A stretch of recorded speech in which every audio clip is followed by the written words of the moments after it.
white boy about to wreck the damn car. And I'm from Mullen, South Carolina. We don't know nothing about no Rainbow Coalition. It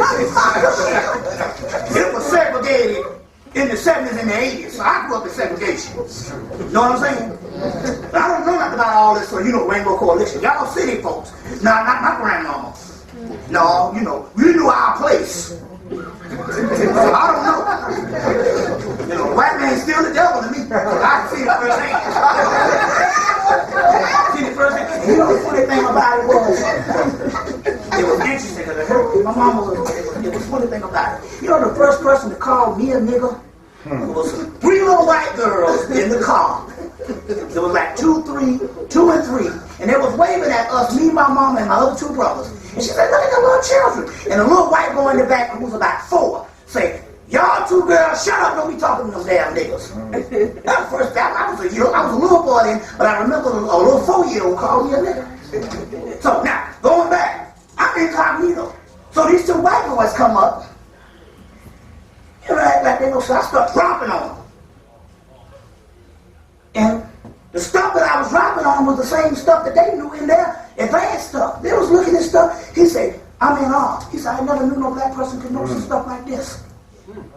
Okay, then I said, let me put it out there and see what happened. The next week, he got another white boy, then came, hey, this brother here.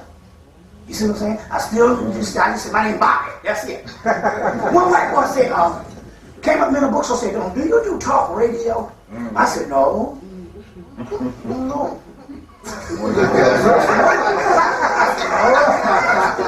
And some other old crazy nigga named Bobby. I said, that ain't you don't talk radio. I don't know. You know, so, okay. And so what happened was, so in 2000, that was in 98, 99, I read these white boys. 2000, the white boy stepped up to me and he said, I don't announced all over the international world that they got a black people in Atlanta that know this advance of color. And I've been the laughing stock. He said, I done told them. He said, we fighting against each other because they got cult wars going on. He said, we fighting against each other. He said, gonna look up, gonna be a whole bunch of black people ruling. Then he said, we need to get together and want to do, this is the key. We want to open up a chat room. So I was like, okay, yeah. We want to open up a chat room. So, you know, that's the first thing we gonna, email me and all that sort of bullshit. Yeah. That's how the cracker gets you. It's called the World Wide Web. Because they want to know your ideas. So you on the chat room. With white folks. That's okay. Then this is what happened. One of the brothers moved down from Tallahassee, graduated from FAMU. He's been studying a lot of information. He moved down from Tallahassee. His girlfriend is from Haiti. Her family from Haiti. The girlfriend started working in a chemical company, and she helped this Arab out in something that he wanted, something he had, some project he needed, and she helped him out. She had just got the job. She just graduated from FAMU in 2001, 2001 I think, or 2000 anyway. She helped him out. She said, "Now you help me out, and I want to help you out. After August 26th, don't drink no more Coca-Cola." You see. So it's the same, you say, after all. But remember now, after 9/11, these Arabs got intelligentsia groups that started. They need to know what's the next thing that they're going to get blamed on. Yeah. You see what I'm saying? You see what I'm saying? So they was like, don't drink no more Coca-Cola. So it was interesting. So the same guy named David, he met a white boy from this so-called crawlers group, the OTO. The white boy told him, said, look, we want you to do research with us. We want to do some research with us and stuff. So the guy called me and said, yeah, man, this guy from OTO, he want to do research. I'm like, man, are you out your damn mind? I said, let me tell you what's going on here. I said, they have got all this material that they got out of Kemet. They got all this material because a lot of these groups came up, sped up, and it went from just regular Masonic stuff to all this Egyptian and Golden Dawn Society and OTO. After they came out of Kemet and after Napoleon and after they translated hieroglyphics, then they started dealing with a whole lot of cult stuff. I said, now look, they done been on this thing over 130 years, and they said in 1994, they said, first of all, what we want to do is these elite occult leaders are at a standstill, which means they have studied this stuff, they know all this stuff, but they can't do nothing with it because it's an ancestral thing. That's the first thing. But they said the first thing they wanted to do in 1990, they put all these books in the metaphysical bookstores. It was all by government.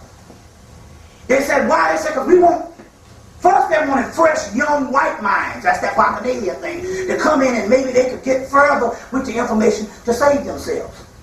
Then, by 2000, they said, look, we're looking for black, fresh, young minds.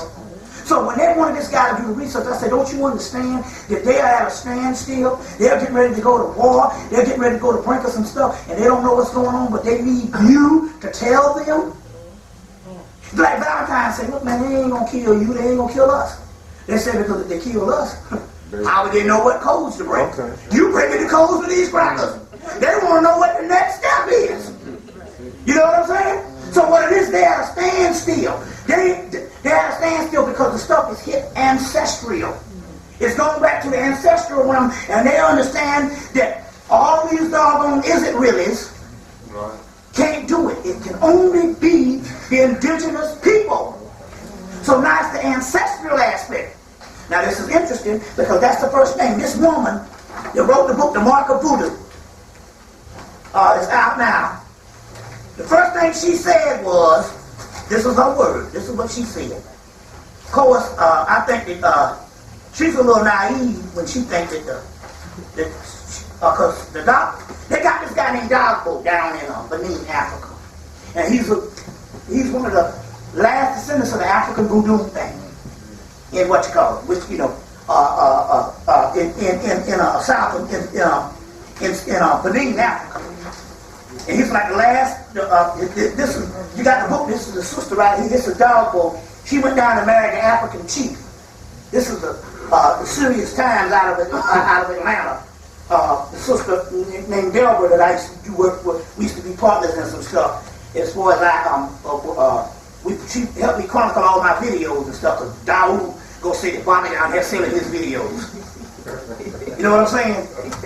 Daoud gonna say the Bobby down there selling his doggone videos and stuff. That bullshit. You know what I'm saying? That kind of stuff. Now all of a sudden, now he talking about me. Now he didn't call me on the phone. 9/11. Now all of a sudden, now he talking junk about me like a damn dog. But I'm gonna say it. Daoud's shit talk level has exceeded his teaching level. See, that's the thing. See, he knows that we can be entertained. So now his shit talk level is his whole lecture, and now it has exceeded his teaching level. If you break down the last damn 8 years on the stuff that he taught you, you would get back down there 2-3 minutes. As far as the stuff that he teaches, it's what I tell him to his damn face. Because the first thing he said, I highly recommend Bobby. Now all of a sudden Bobby is the enemy. And all this kind of thing. I'm like, I don't give a damn what you do, but your shit talk level should never exceed your teaching level. You see what I'm saying? So something is wrong with everybody in the world now. Me and everybody. I was the one he highly recommended. Now all of a sudden I'm the enemy. You see what I'm saying? And all this kind of thing here, though. But but anyway, going back. And stuff like that. So when your shit talk level exceeds your teaching level, then how you gonna call yourself the master? The master supposed to know that the people are supposed to be patients. If we're supposed, how a doctor gonna go in the doctor's office and get mad at the damn patient for being sick? That's a contradiction. So if you're the master, then you need to teach people. A master understands there's a greater, bigger picture. The people are supposed to be like that. They done had their brains ripped out in Western civilization. So my point here is to complain about the doggone symptoms when you're supposed to know the cause. You understand what I'm saying? Or what the deal is and stuff. Nobody can help because you I told you because you too scared to leave down New York City. Now let's tell the truth. Because what happened was, I tell it to his face. Because what happened was, he was doing all Illuminati and all that kind of stuff. He was the first person to start doing that in Asia. But what happened was, he wouldn't leave New York. So what happened was, Steve Copeland started doing it and got his spot. So Steve Copeland becomes the person that's known as the conspiracist instead of Daoud. And he's mad about that. Then I come up and stuff. He took up stuff, so I started doing this. Nigga called me in 1993 and told me to stop teaching. Oh, you ain't got to teach them niggas. They ain't gonna get nothing. You see what I'm saying? Then when I didn't do it and all, then he went to, you need to stay in your own area and do it. We got it on tape saying that. You need to stay in your own area. And then after that, then I become just the damn persona non grata and the social pariah and all the other things he hates now. All because, you see what I'm saying? You didn't get out there and do what you're supposed to do. You see what I'm saying? And all. And now you hate everybody. Now tell the damn truth. You see, tell the doggone truth. You see what I'm saying? So my point here is, let's tell the truth and stuff. I can't have it because damn what's the name stole your show. All because you too scared to get on the airplane and fly. His Greyhound ain't nothing for $49. I tell God to his doggone face. He been talking to, I ain't saying he been talking to me about 5 years now. I didn't say years. But the nigga come to my lecture, hug me all up, then talking junk. You see what I'm saying? All because just straight up, like Cookie said, he's extremely jealous. When you hear everybody, damn now, we all gotta have somebody. You gotta have some allies. You know, one group of people don't might not like other people. Now he ain't stupid. He ain't never said nothing about being in court, because he know that would be the end of his shit. See, they gotta have some people relegated on the spirit realm, and that's just like cutting your damn throat. Now he ain't that damn shell-shocked. He might be shell-shocked, he ain't that shell-shocked. He ain't never said nothing about John Henry Carter. Hell, we don't know no Jesus, but we do know John Henry Carter. So he fuck around and say the wrong thing about that. He might get shot. You see what I'm saying? He might get shot messing around with some John Henry Carter. He is relegated on, you might well build an altar, because he's right there. You probably get more energy by praying to John Henry Clark than you do some of these other entities of other cycles. Those entities of other time cycles. John Henry Clark is now the doggone deity. You see what I'm saying? But he ain't that crazy. He hate everybody, from me, Valentine, Copley, all of them.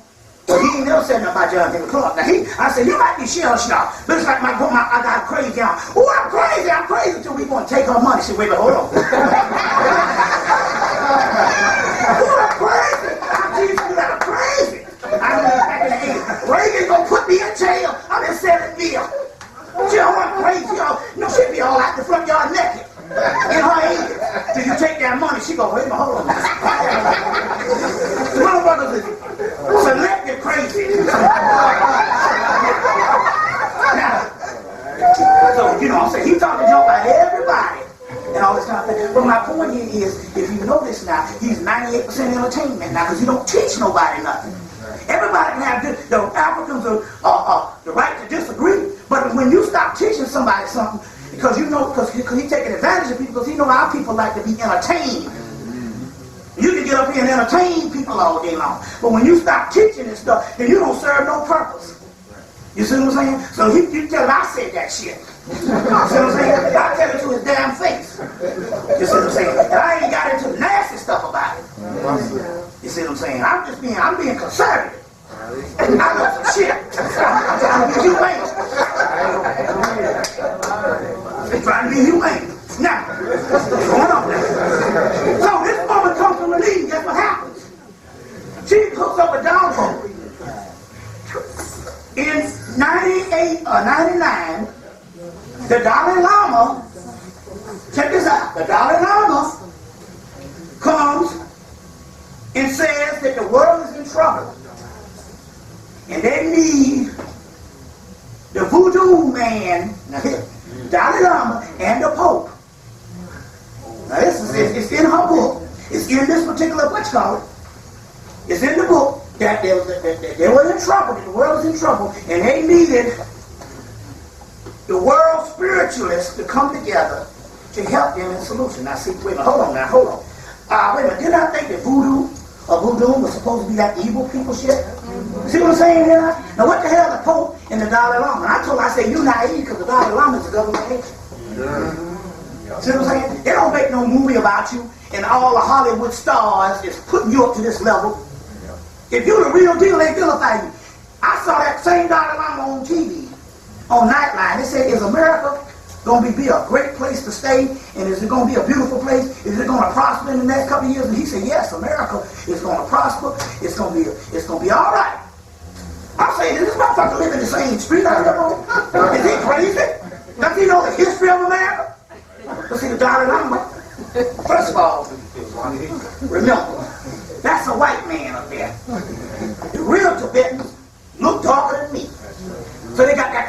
they're fronting. Because they infused him into that thing a long time ago. He ain't nothing but a government agent. So he came to her, came to Dogbo, the head of the thing, and said, look, we in trouble. We need y'all now. Well, I thought the voodoo was supposed to be the devil's thing. We need you all now. So I'm trying to tell you, they looking, they're trying to find gurus. So the white boys done stepped to me, they done stepped a lot of people and stuff because they are scared. And they are looking for people because they know that this thing is over. They know that there's some greater things going on. Remember now, because you don't know, don't necessarily mean that they don't know. Like them people getting sick on them cruise ships. That's the 5th one this year. Going out there eating on that ocean, but that's that thing. And why is it they had a tornado in fucking November? Came through last week and tore up half America. See what I'm saying? 6 states. That's what I'm trying to tell you. That's what I'm trying to tell you. But stick with me because I'm going to show you some stuff that's actually going down. Some stuff that's going down. And I'm not, see, I'm going to tell you what's happening. Before, there was a lot of teaching. I had to get all this stuff and recover it. Now, we started dealing, I hit gold and we started dealing with some stuff. It's real powerful.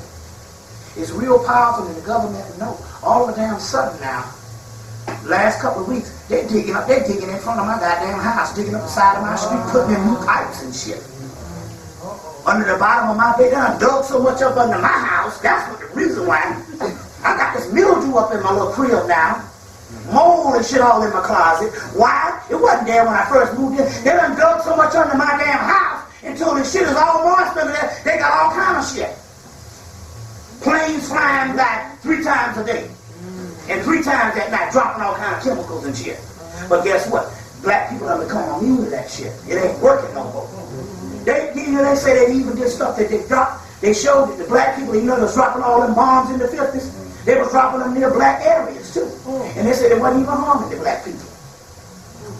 You see what I'm saying? Because all that, because when you really study melanin, that's all it is, dormant nuclear substance. Dormant nuclear substance. So that shit there, that's all that stuff. That shit just don't even mess with black people. I want to say another thing also too.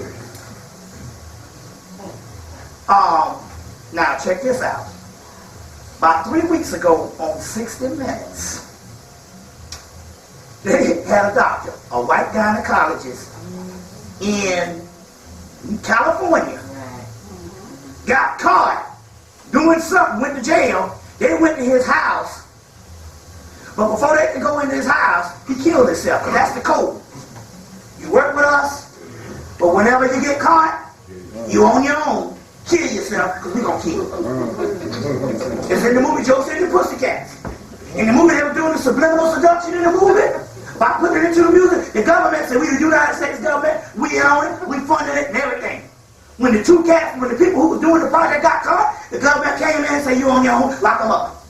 The government, it's like the movie Enemy of the State. They got that cell within the government, doing all that stuff, spying on people. Then when you get caught, we don't know who you are. So this cat, he's doing stuff. He goes to jail for something. He know they're going to search his house. So what he does, before they can search his house to find out what's going on, he kills himself. They go in his house, they find the bubonic plague, they find botulism, smallpox, every kind of biological thing they done had for the last 1,000 years, he got up in his crib. They say we got about 80 or 90,000 we haven't even identified yet. Okay, then the scene gets bigger. They traced him to a cat in South Africa, Dr. Death, who was supposed to be killing South Africans and ANC members with germ warfare. They all working together. He's supposed to do all this. But South Africa told him, job well done. We ain't gonna kill you. He's retired now. Walk around and say, yeah, I did it. He's a white man. Okay, then it gets funky. He germ warfare, then it gets real funky. They show a piece of paper. It says AIDS. AIDS research. I want to show you what the AIDS thing is. And in the middle of the AIDS research, it goes into biological chemical warfare. Saying that AIDS, that shit never existed. All it was a cover for biological chemical warfare. AIDS is what they tell you got, whenever they want to eliminate you. Well, let's look at this. Why is it? If they got 70, the report was they got 70,000 Africans dying a month with AIDS. They're gonna lose 30,000 Africans this year in South Africa. When I ask this question, if it's a non-discriminating disease, why the white South Africans ain't got it? Why the damn Arab Republic ain't got it? Why the Arab nations ain't got it? Why only the Africans? All right? Now going right ahead, check this out. Now they're coming up saying that all the people in America is living with AIDS past 10 years. So if they're living with AIDS past 10 years, why are people in Africa dying? Or you just stop your AIDS campaign, and those people who was diagnosed with it, you say y'all can go ahead and live. You see what I'm saying? Y'all can go ahead and live. Like all of a sudden Matt Johnson ain't got AIDS. But the point I'm trying to make here, in the middle of his page, it proves what Dragontime and them were saying, wasn't no such thing as AIDS. It was killing you and calling it AIDS. They had a paper and it was AIDS, so research, and in the middle, in one paragraph, it was biological, chemical warfare. Then it came back to AIDS. Then they start talking, and guess what? They was talking, yeah. Then they traced the motherfucker to the FBI and to the CIA. Both people, they were running for the FBI and the CIA. And the guy said, and then there was a clip, they was talking to Dr. Dell, and Dr. Dell said, the guy said, well, the FBI said, FBI member said something that you was responsible for this and that and that. He said, the FBI people said, top officials. The guy from South Africa said, well, I talked to top officials in the FBI last week, and I didn't get no shit like that. And the guy said, wait a minute, hold on. What is this man doing in contact with the FBI last week? You see what I'm saying? Going to show you that it's still a world conspiracy. The FBI, that's local down there compared to the CIA. They said the FBI, the CIA, all that stuff. You see what I'm saying? But yet, even the white boy that got caught, he would go out with a white girl, they get, the date don't go right here with some damn disease. One girl said she had to have 4 brain surgeries. And yet we thinking that the white man is the cure. You see what I'm saying? Very key. Now, going back, they are scared.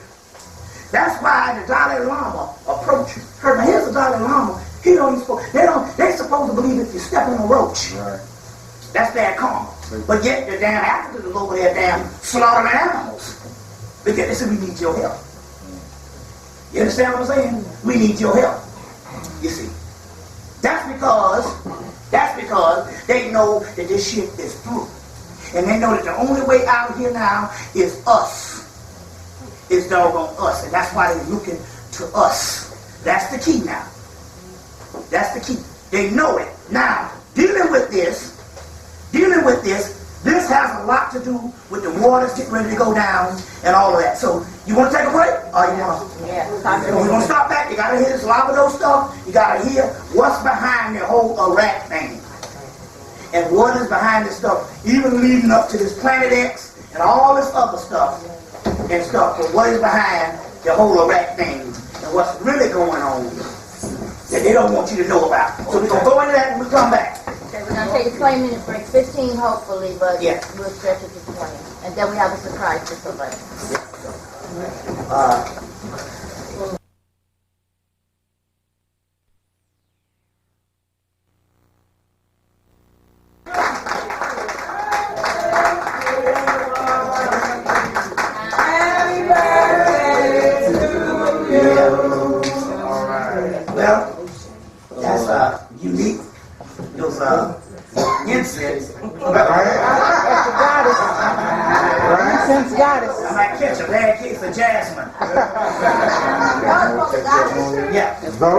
That was the last set. I can make some more. Yeah. Okay. Monday. All right. Yeah.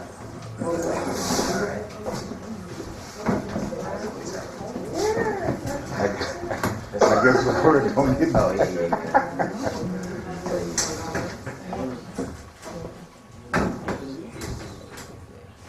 Oh, yeah.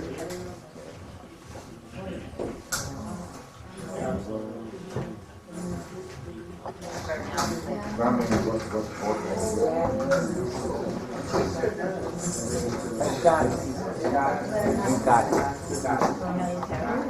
yeah?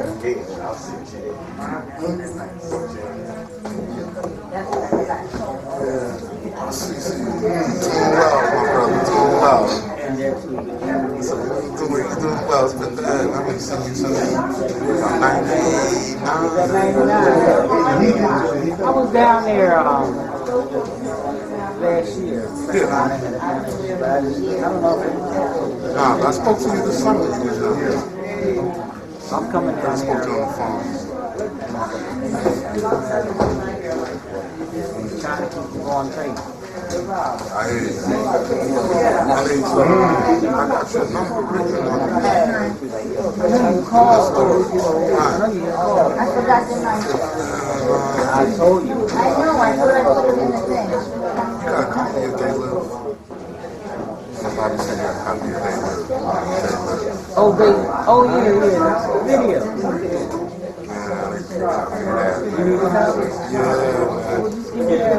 And then on the other hand, I got a video, me and my boy recorded a video this summer. I might put that in your collection, circular, and pass it out.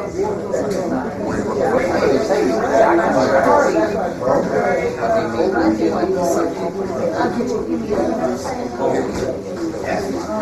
Right, okay. You got this pad or something like that.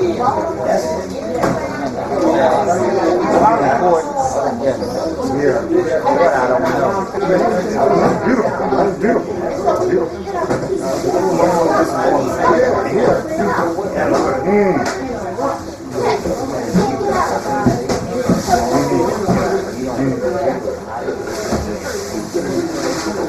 But it goes back to what he said, jealousy.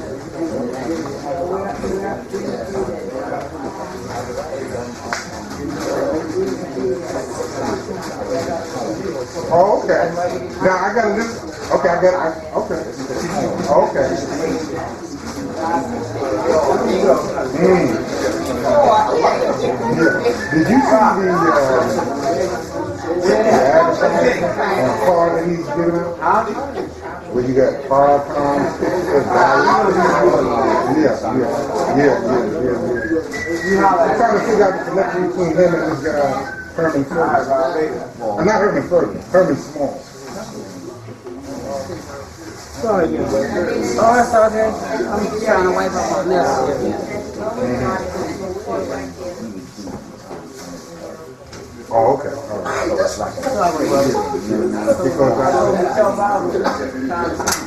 I'm trying to figure.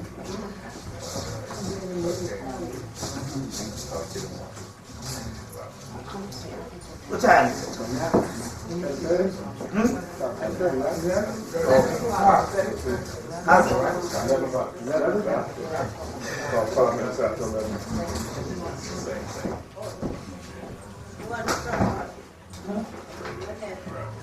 You want? Yeah, go ahead. Oh, okay. All right. Okay. We are back.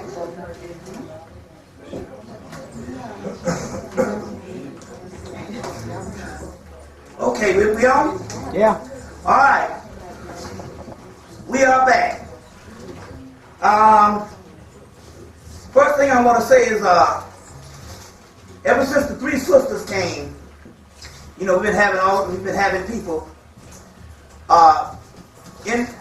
If you're in a world that is one cycle and it changes into a new cycle, those practical things that used to be things that you would rely on to help you, the new help will come from something totally opposite, something that you wouldn't think would do certain things. And I think that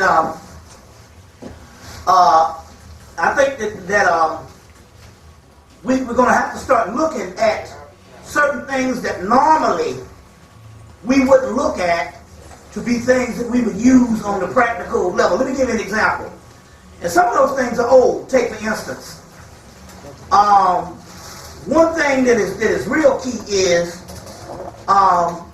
there's only one plastic surgery facelift are things that these white women are going and paying thousands of dollars to get.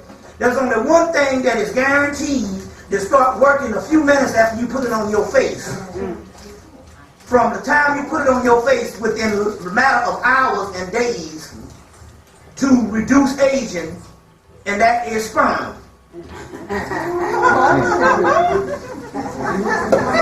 That is sperm. Or as we say in the hood, nut. It's sperm. It's in all your books. It's in your boys. Dr. John Mumford's book, Ecstasy Through Tantra.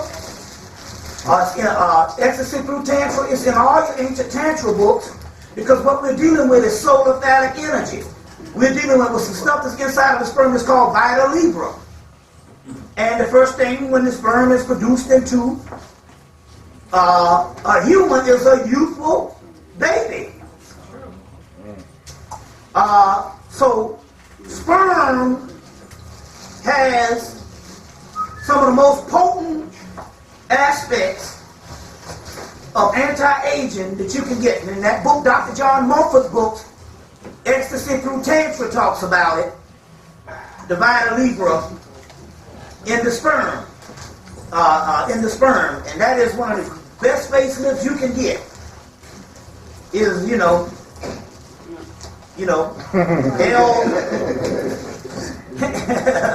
El comatosus on the faciosas.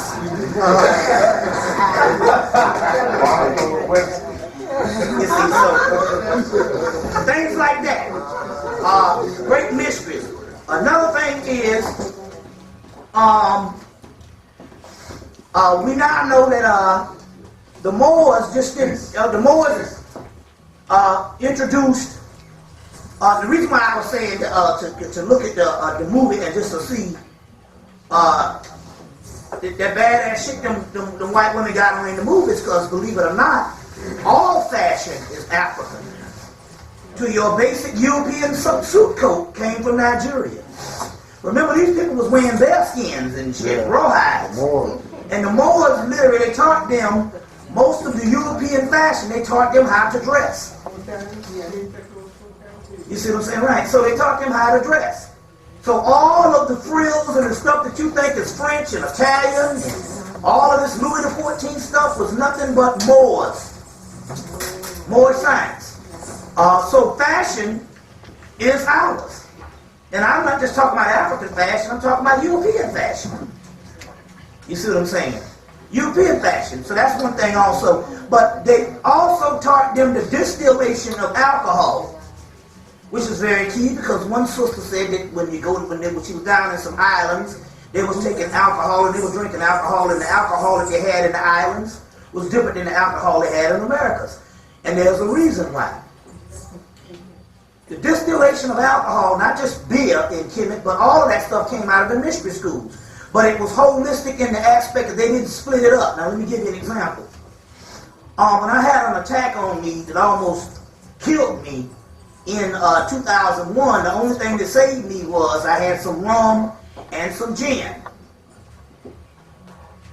But fortunately, 6 months earlier,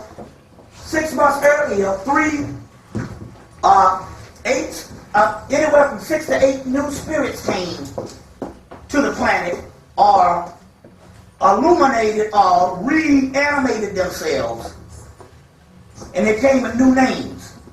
So, to give you an example, a lot of the names that we get in a lot of the books and a lot of stuff were names that was based on astronomical configurations and cycles of several eons. And then we try to understand why is it that in Egypt or Kemet they will have so many different entities after so many eons the entities was changed. And so we get these elaborate array of all these particular entities, and then in a new eon they will have other entities, because what happened is there's astronomical configurations, astrological configurations, and different energies based on grid and cycles that was conducive to the God of that particular astronomical configuration. When the astronomical or astrological configuration moved out of that particular conjunction or whatever, those particular names did not have the same power as they did a couple of eons before.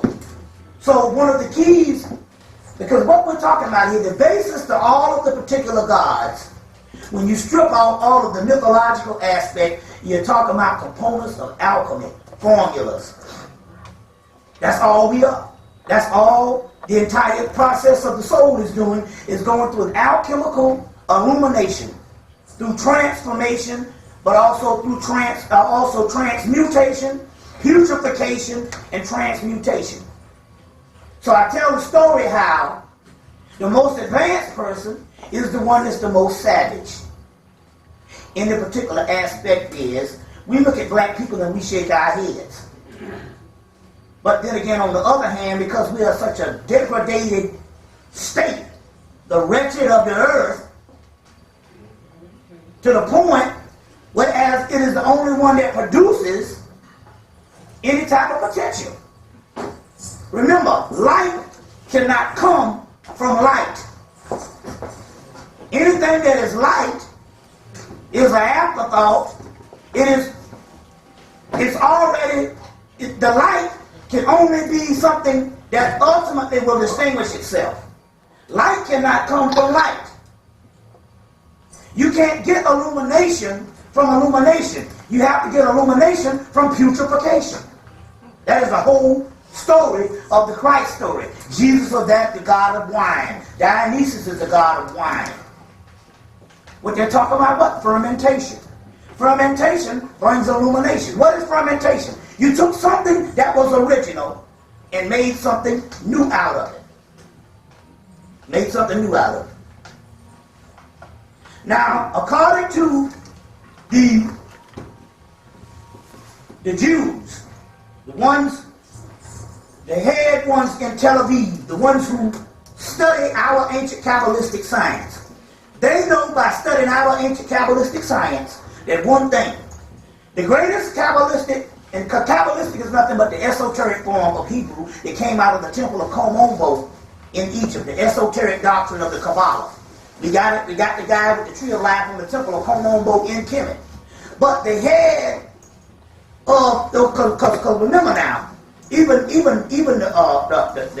Hebrews tell you that even they admit that Egypt is a tribe of Israel. I mean, in their mythology. So what we're talking about is a cultural expression of our people. That's why I don't even get into this thing, because I'm trying to tell you that if we were one people in one landmass, as we know, we were one people that ruled the entire ancient world, then all this Babylonia, Samaria, and all that kind of stuff is nothing but the same black people. So we don't throw the baby out with the bathwater. Of course, all the pictures that they show over there of the people got Camite headdress on. There's a guy, Raphael Paté, did a book called Hebrew Goddess. And in that particular book, which is very key, Hebrew Goddess, Raphael Paté, put out by Hebrew Goddess. A lot of the Hebrews don't want you to know this, especially a lot of the new black found cult, Hebrew cults, like Ben Armin's group down in Atlanta. There's nothing but a patriarchal pimping society where they just pimp over these sisters and stuff. The sister can never rise to the lofty Godhead, as well as some of these other Hebrew cults and stuff. It's still a patriarchal thing, male chauvinist patriarchal cult, whereas they suppress the woman. Now remember now, this time of pimping black people is over. That's why Dr. York is in jail right now. Pimped too many people. And so when the cycle came down, they got his ass locked up, and he can't get out because they got him on that child. See, they got him on that child law stuff. See, when they put you on that child minor stuff, then they can deny you bond, because that's that whole molestation and all that. But they got him under the child thing, and he's sitting in jail right now. Now here it is, the so-called Messiah. He's supposed to be the living Osiris. He was the Islamic and Hebrews. And in 2000, he had a tape talking shit about Dr. Ben and stuff about Egypt. Now all of a sudden, he's Osiris. Well, he shouldn't have done that, because they came and locked his ass up. But I want to know how is we got all these messiahs can't get their ass out of jail. Every messiah got millions of people, and they pimping all this thing in and all, 100 children and all, but now you locked up. You Mr. Messiah, man, get your ass out of the bar. I know a nigga in Mother South Carolina, Jesse Reeves. to get out of jail just like that. They didn't want to break out on it. They had it down in Florida. They said, oh, we got the bar down here in Florida. Y'all get on the road and come get him. They got the fucking judge. They said, you might want to turn around. He done gone. That nigga said, get out of jail. I know black people break out experts. But this brother can't get out of jail. Just like Yahweh Ben Yahweh and all these other people and stuff. They get locked up. They're supposed to be the Messiah. So you don't call yourself the Messiah. Then when the cracker come for you and lock you up, then you need to at least get out of jail. You know what I'm saying? At least get out of jail. So my point is, these pimp organizations still doing the whole patriarchal thing. So the whole Hebrew thing, they got a whole book called Raphael Pate's book, Hebrew Goddess. And there's a whole section in there on Lilith. And Lilith. And see, this is one of the keys, because in there, Raphael Patrick say Lilith, which is the chief of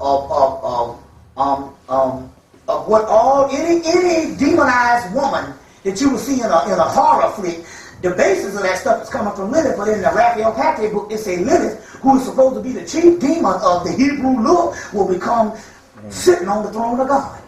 It's in the book, the Hebrew goddess. But now, dealing with that particular book, two things happen with what these isn't really understand. They know that we are the people. Now I can prove it that they know that we are the people because they understand that they falsified themselves through society. There's the whole book, Invention of Ancient Israel, where the Europeans are talking about how they come in and they basically falsify themselves to fit the description of the original people or the chosen people. You see what I'm saying? Well, who are the chosen people? It's the indigenous people. Case in point. You see what I'm saying? But my point here is they read a lot of this stuff, and they have one guy named Gershom Schröder, who was like the top Kabbalistic scholar of all time in modern history. And he died in 1982. Well, two things he said. They said, well, what is all this stuff? You've been studying these things for years, and you're the premier scholar. What's going to happen? They said, well, in the ultimate, it all returns to chaos. Well, then again, you got to understand, like Richard King said, what is melanin? Chaos. They got whole things on chaos magic now and stuff, where the white boy was trying to break into this particular stuff and tap into the whole melanin thing. That's what the whole book, The Black Sun, with Peter Moon is about. But Gershom Schröder told him in his book, The Mystical Spirit of the Godhead, he explains what the whole thing of Israel, which is African folklore, the whole thing of Israel being dispersed. In his book, Mystical Spirit of Godhead. First of all, the Kabbalistic, which is the esoteric Hebrew, says that the whole thing is based on one female, or the female, the Holy Shekinah. But he says something in his particular book that is profound. He said the Shekinah is some phenomenon, number one, that is in the West. Just like the Book of the Dead said. Everything is based on the West. Osiris is called the god of the West, or the Westerner. They said that it's going to, and he said that the Shekinah is this. They said that Israel will remain in exile until the return of the Shekinah. Well, we know that Israel, Isis, Ra, and Elohim, which is also Horus and all that, we know that all that is African science, and we know that the exile in the tribe of Israel is nothing but the indigenous tribes of black people around the world in the diaspora. Right. We know that. We know the other person is a convert into Judaism or in his thing by the Moors in Spain. All the culture told you that in the 13th tribe. So that's the end of the story. How can he be a caveman and also be the chosen people? I mean, this some things are just, that's just elementary. But the point I'm trying to make here is this here, because that's not even the point. This is what's profound. In his book, Mystical Spirit of the Godhead, there's a chapter called The Shekinah, the Feminine Face of God. But in that particular chapter, he says something that's very profound. He said that the Shekinah is talking about a great mixing bowl that will occur in the West. He said a great mixing bowl. And from that mixing bowl, you will get the Tetragrammaton, the Messianic race, the autonomy of the body of God, the true initiation into adulthood. They say that man is nothing but a child that is never fully developed into adulthood. I'm just talking about the human race. You have child, then you have teenage, then you have an adult. Well, they say the human race goes through stages of evolution in the particular aspect of rearing in the process of growing up. So they said that our end result haven't even occurred yet. It's called tikkun, the end result.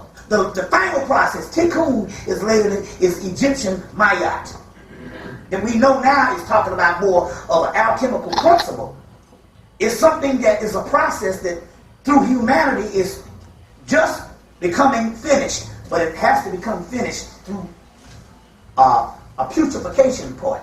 So you got a bird, then you have a cocoon stage, then you have a butterfly, metamorphosis. But the only way to illumination is you have to rise up from putrefaction. The phoenix rises up from the ashes, doesn't rise from the light. You get where I'm coming from? Okay, dealing with this particular science, in Mystical Spirit of Godhead, Gershom Schroeder's book, he said that in order for this to happen, there would have to be a great Dixon bowl in the West, and that's what the womb of the Shekinah is. So what does that mean? That means you got these old primordial races, mainly on the continent of Africa, but mainly the entire globe at one time. But these particular ones would have to be extrapolated into a diaspora and then fused back together. And the fusing of all those particular ones in one bloodline makes the rise of the tikkun the finished product. Now, like Dr. Glenn Jeffrey said, as well as other people, the people who have the most mixture of all the African bloodlines are the ones in the United States, because they bought smaller groups and broke them up and mixed them all in. Whereas, you, like I said, in the islands you would have cultures where you have two products of Africans, but here you would have multiple indigenous people mixed in to make what is called the new element, the Shekinah, the great mixing bowl, the smooth ashlar. This is the basis of what Freemasonry is talking about. The smooth ashlar, the great mixing bowl, the final finished product. And as a result, there ain't nothing on the planet like a Negro in the United States. We are a unique brand of Negro. Even our most hideous form is genius. Whenever we fuck up, it's genius. Because we found a way to even screw up. Be inventive about it. I mean, damn, you be about to kill, I'm going to kill this nigga, but he's done something that is beyond logic. Even on his fucking up here. You know what I'm saying? Just create it. You know what I'm saying? Like my grandmama, you know, she was a disciplinarian. So she'd find new ways to discipline you just by just messing with your mind. Like she took a bag of beans and bust on my brother's head. And then say, you better pick up every damn one. You better pick up every damn one up. You know. Just new ways of fucking up, but she was a school teacher, disciplinarian, you know what I'm saying? You know what I'm saying? All right, go and hide, where the Thanksgiving turkey? Go into the bed. You should have hid the turkey under the damn bed. Kind of crazy, just genius ways of doing shit. You know what I'm saying? But the key, what we're trying to say here is, that's what that whole Bacchanalian thing is, as far as the fountainhead of the culture that has started since we've been in slavery, as far as our creativity. You see? So when Gershom Schroeder is talking about the coming together of those particular shards of sparks, primordial sparks, that was in the primordial period, then they became tribalistic, and they separated, then they were extrapolated and put back together to make the autonomy of the body of God. That's what the Jew knows that we are, as well as all the other people. They know that there's only one people that can do that's gone through the process. But then again, on the other hand, there's only one people who have gone through the putrefaction as far as the illumination. Is the putrefaction, the fermentation, a dead, dormant stage. And that has been us. And that is what this particular thing is also talking about, whereas the pickings is ripe. Now, what are we talking about here? We're talking about, obviously, the whole Christos principle, which I all know, they tell you at the State University of New York, they rescued that Rosicrucian word Chrysomelos, which means the Black Christ, Chrysomelos. Then we go down to the Congo and you get El Cristo Negro. You know what I'm saying? The crucified black Christ. You see what I'm saying? So we know that they can take names, they retired Chrysomelos or Chrysomelos and all, you see what I'm saying? But what is that? What is the Chrysomelos or the Christos of Christ? It means something superhuman. It means something that is beyond what we normally do. And what people are like that, our whole essence, even in our degraded state, is beyond, it just defies logic. Michael Jackson? Yeah, well see, no, I'm just saying just the average Joe Blow just defies logic. You know what I'm saying? So we're talking about a new entity. We're not like the Africans. You see what I'm saying? We're not like the Africans at all. You see what I'm saying? We are new. We're not like nothing on this goddamn planet. Everybody's trying to be us. You see what I'm saying? But that's what in the book, The Mystical Spirit, they were talking about when these shards of these ancient primordial souls are mixed back together. That's what it is. And now we know that we know that didn't happen with the Jewish people. They can only find themselves going back about 600 or 700 years when they was inducted into something. Those isn't really. They know that that's talking about people that have to be old enough to have a racial senility. Crazy. That is the key. That is the key. Neurosis. Neurosis. Crazy. Insane. Which gives away. See now, what happens? When your brain starts to working, let's say, let's start. If your eyes stop working, your ears become keener. Okay. If your ears stop working, your eyes become keener. Well, our brain is atrophied. Something ain't working. As a result, because it has shut down the rational and the logical components of the mind, at least most of the time. Every now and then we have breakthroughs and do something sensible.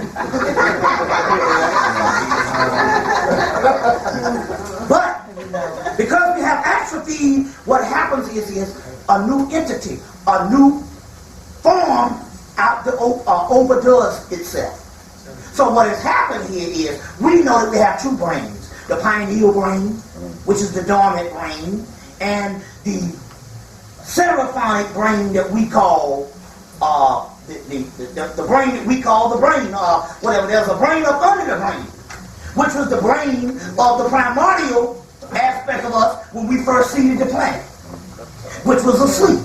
Now, apparently, based on some mythology, was that when we went to sleep, our rational, logical five senses took over and started dominating. Now, our brains don't work. It's atrophied.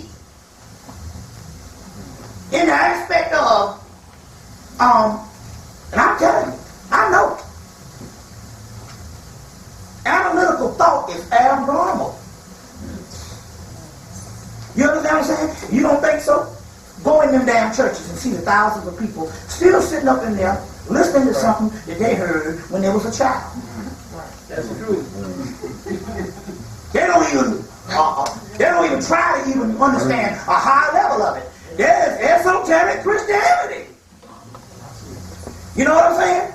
But it gets even worse. They don't even have a history. The majority of the history, most of the history of the United States, when we talk about black theology, was basically, it was a poor culture that used theology to raise itself up. So how all of a sudden, just in a few short years, the theology is synonymous to making money? Even the doctrine of the Jesus was a poor man, young man in swaddling clothing. But all of a sudden, how come people can be that atrophied in your brain that can believe that it's about tithing and all that type of stuff? Even if a fool is trying to put this on you, something is wrong. Something is wrong with the way we think. And we're not talking about the underclass. The underclass ain't in church. It's the doggone niggas who's got the money. Because I got a friend that's getting married. He got married today. Brother named Darrell Rice. He's conscious brother, but he's down in South Carolina. the guy's father wanted to pay for the thing. He said, I'm going to pay for the wedding. We'll do all this, but you got to go through the church. So he said, okay then. So he had to put away his consciousness and go shut down into death to go up in there to give counsel. So the church said, if you don't disclose both incomes, we can't marry you. Then they told him, if you don't tithe, you will be cursed. Now this is not some backwoods mom and pop holding his sanctified church. You see what I'm saying? With poster board on the window and stuff like that and all, or whatever. And magic markers telling you him. Advanced, elite, so-called educated black folks. So the point I'm trying to make here is, but the key here is, we got to look at the bigger picture. All the stuff that is going on in us is savage. It's all good. Why? Because the more, now the rest of you me if I'm wrong. Can anybody tell me of any mythology, any ancient thing that they say that we weren't supposed to go to another level? The entire book of the dead is based on us going to another level. So my point here is, in order to go to another level, there has to be some form of deterioration. The phoenix has to rise from the ashes. You get light from darkness. You don't get light from light. That which is calling itself light is on its way out. You see what I'm saying? That's the concept what we're dealing with here. Now, so those things that you think that will bring you prosperity, and some of those things you think that might save your life might not come from the conventional way. Now, I'll give you an example. This is called the Three Sisters of El Cristo Negro. This was El Cristo Negro. And basically what happened was when the entities told me, there were 6 entities that came at one time. Otincha Tia Shayola, Shumala, Omagumu. Then there came Locayo and Kakumbo. Then later on one came called Alcala. Good part about this is I was so glad that I didn't get the channel, or I didn't get the spiritual shit, because I didn't want it to look like, oh, now that nigga been lecturing, now that nigga coming up with his own little deities now. You gotta watch that motherfucker. He's coming up with his own little shit. And I'm trying to get you to follow him. I feel like it's like Malana Karinga go and copy the Book of the Dead and copy him some shit, call it the Hosea. I got the papyrus that he did this shit with, called The Rebel in the Soul. He copied this and telling you, you must learn the Hosea, trying to make his own religious doctrine. No, the good thing about it is it came from 2 sisters. I'm so glad it came from 2 females. One on the East Coast and one on the West Coast. One sister from Amityville. She lives in Atlanta now. But she got some of the things, and when I would call her, I called some other sisters from California, and they would get the same thing, and the both entities would correspond to both of them. So between the combination of both of them, the entities started coming. And so we got these particular new entities. Entities that their names, it's like when these entities return, they will give you the names they want you to call on, because this is the name synonymous to this dispensation of time. So I said, man, I'm so glad I didn't go. I'm so glad I didn't look at no books. I'm so glad that I didn't come up with the channel my damn self. That way it won't be no shit. So what happened was these entities came, but it was 3 of them. 3 sisters came at first. 3 came. There was 3 sisters and 2 brothers came. Omagumu is a warrior. He's a Tahudian type figure. Shumala is a warrior. Omagumu has a legion of armies. Then the Shumala came, and then there was Otincha Tia Shayola. Later on, Kakumbo came. And he's a Shiva-like figure, sexual figure. And Locayo came. She's a sexual figure. And stuff like that and all. So they came, but when the 3 sisters came, Otincha Tia Shayola, and we wrote them down and all this kind of thing I was saying. And then when I got, then I had some entities came, and they came and they cut the whole side of my mouth. And one day I had like 5, 7 nerves. It just messed my stuff up. It was spiritual warfare. It was a little family fight between some older entities that don't want to leave. They don't want to take the reign. So what happened was I'm in the bed, and the brother here, the Typhoonian extraterrestrial Hebrew there, named Yahoshua, who's a lecturer down in Atlanta also, but he's a native of New York too. You see what I'm saying? This is home and stuff. So anyway, he said, well, brother, he said, when they come, I had the toothache. He came and put some shit in my mouth. And he said, well, brother, he said, at 11 o'clock, when that chi energy hit, you're going to be in trouble. I said, you know, I had one of these attacks like this. I didn't know it was an attack in 98. And I said, man, and that was one tooth. I said, I got 5 teeth. I said, man, I know I'm going to be in trouble at 11 o'clock. Got another sister called from San Antonio, and I told her to call her Oteacher T.H. Shayola. And the 3 entities came, and they told me, he said, what you got in the house of alcohol? Well, see, ever since I told you, I never drank alcohol, but in 2000, I was spitting to the gods, you know, dealing with the ritual and the libation from February of 2000 to August 2000, God spit to the God, I developed a acquired taste.